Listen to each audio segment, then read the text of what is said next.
Hello students, welcome once again to the web classes. Today again we are going to see the subject statistics, unit number 2 of part 2. The name of chapter is random variable and discrete probability distribution for the 12th commerce English medium. This is lecture number 3 for this chapter.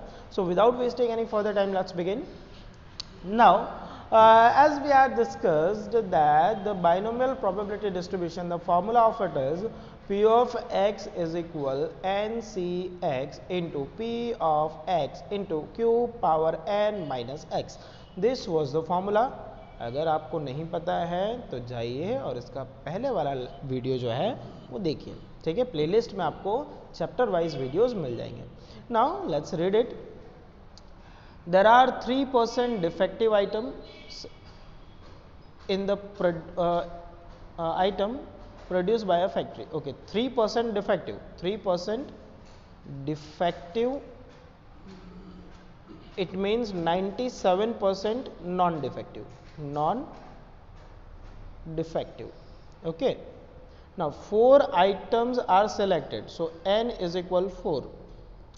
At a random from the item produced, what is the probability that there will be no any defective item? मतलब defective item होना चाहिए नहीं, मतलब defective item का मतलब क्या हुआ, ये जो defective है 3%, इसके ऊपर पावर आएगी 0, इसके ऊपर पावर आएगी 0. ये 3% के ऊपर जो है वो पावर क्या आनी चाहिए, 0 पावर आनी चाहिए. इसका मतलब समझ में आ रहा है. देखो 3% का प्रोबेबिलिटी अगर फाइंड करोगे तो 0.03 आएगी, ठीक है, और इसका अपोजिट हो जाएगा 0.97. समझ में आ रहा है आपको. तो there will not be any defective item, मतलब डिफेक्टिव की पावर होनी चाहिए 0. अब आप इसे भी P अज्यूम कर सकते हो. अगर आप इसे P अज्यूम करोगे तो ये Q हो जाएगा, ठीक है. और अगर आप 0.03 को Q अज्यूम करते हो तो आपका P हो जाएगा 0.97. Is that clear. लेकिन जो भी हो 0.03 के ऊपर पावर 0 आनी चाहिए, ठीक है, क्योंकि डिफेक्टिव आइटम हमारे पास कितने होने चाहिए, 0 होने चाहिए. So let's have the solution. Now हमने क्या किया है, प्रोबेबिलिटी ऑफ डिफेक्टिव को हमने सक्सेस रखा है. P is equal 0.03, n is equal 4. So Q कितना हो जाएगा हमारा, so as we know Q हो जाएगा हमारा, Q का मतलब होता है 1 minus P. So 1 minus 0.03, so that is 0.97. Okay. Now n is 4. Now how many defective item we want, 0. So 0 defective item. So apply the formula P of x is equal NCx. ये हमारा formula apply किया हमने, ठीक है. सारी values रखी, तो values रखा, n की जगह क्या आ जाएगा 4, कि n is 4. C x, how many defective item we want, 0. P is 0.03 power 0, ठीक है, ये दिख रहा है आपको, है ना, 0.97 पावर 4 माइनस 0. नाउ अब कैलकुलेटर का काम बताया. 4 से 0 का मतलब होता है 1. किसी के भी ऊपर पावर 0 हो तो उसका मतलब होता है 1, तो मतलब इसकी वैल्यू भी हो गई 1.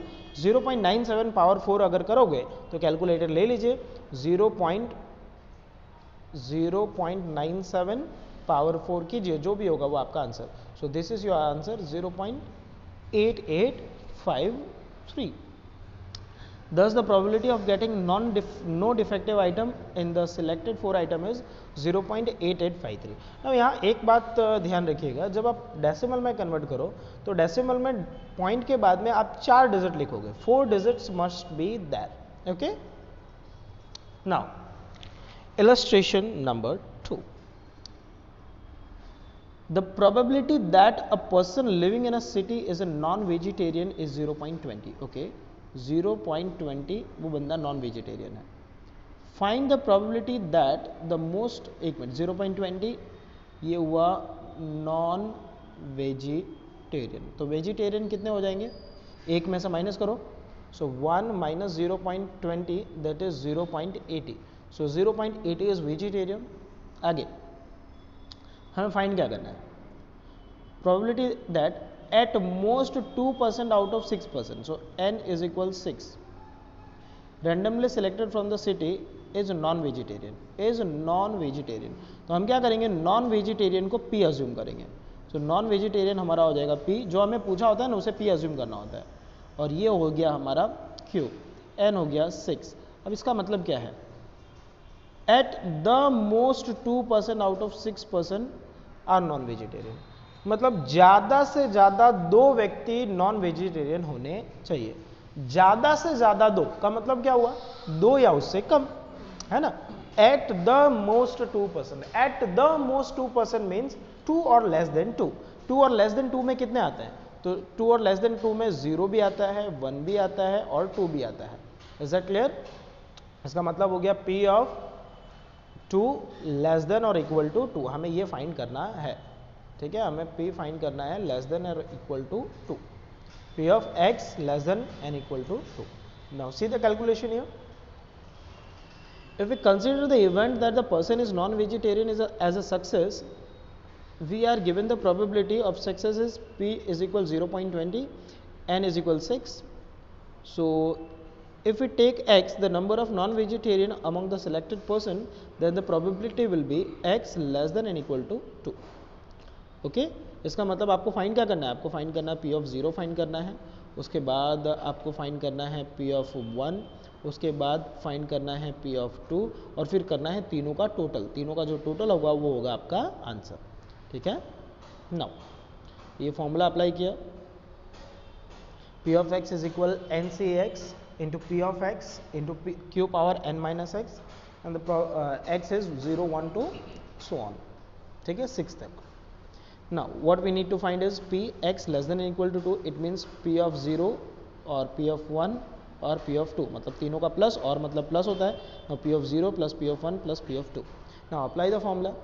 तो P of 0 का मतलब हुआ यहाँ पे 6 0 लिखेंगे, 0.20, यहाँ पर x की जगह आपने 0 रखा है तो पावर आ जाएगा 0, 0.80, 6 माइनस 0 का मतलब हुआ 6, फिर यहाँ पर 6C1 तो यहाँ पावर आ जाएगा 1, इधर आ जाएगा 6 माइनस 1 मतलब 5, 6C2 तो यहाँ पावर आएगा 2 और यहाँ 6 माइनस 2।